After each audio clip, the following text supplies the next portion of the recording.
তাও প্রশ্নচিহ্নের মুখে ফেলেছেন। বিজেপি বুঝতে পেরেছে এই ধামাকাটা আত্মঘাতী ধামাকা হয়েছে, চাপে পড়ে এই ধরনের বিভ্রান্তিকর স্টেটমেন্ট করছেন সুকান্ত মজুমদার।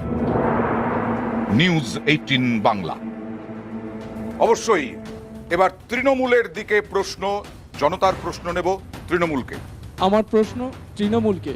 বিরোধীরা বলছেন যে সমস্ত যোগ্য শিক্ষকদের চাকরি গেল সেই দায় তৃণমূল সরকারকে নিতে হবে। আপনি এই নিয়ে কি বলছেন? বিরোধীরাও বলছে একই কথা।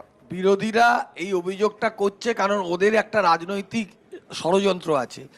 রাজ্য সরকার সবাইকে চাকরি দেওয়ার পক্ষে। মুখ্যমন্ত্রী বারবার বলছেন যে আমার কাছে 10 লক্ষ চাকরির এখন অবস্থা আছে, আমরা দেবো, কিন্তু এখানে বারবার করে টাকা নিয়েছে তাদেরও চাকরি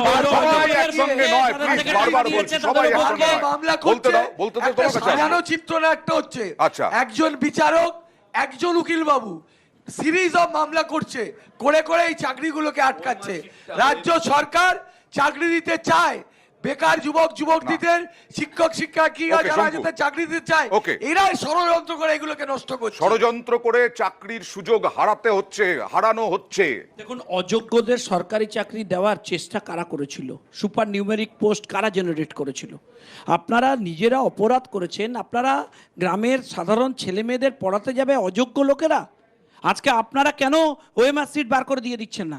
লুকিয়ে রেখে দিয়েছেন। ভাই স্পষ্ট করুন, দিয়ে দিন, তাহলে তো ডিমার্কেশন হয়ে যায়। তাহলে যারা